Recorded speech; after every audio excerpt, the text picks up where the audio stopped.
You think we become too sophisticated for our own good? I think sophistication, mind itself, I think nothing wrong.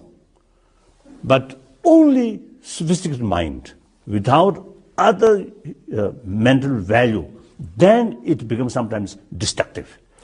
So the further sort of the development, further progress in our brain, meantime, our warm-heartedness, our sense of, sense of concern of other, respect or recognition, others' right, then, and more warmth, warm-heartedness.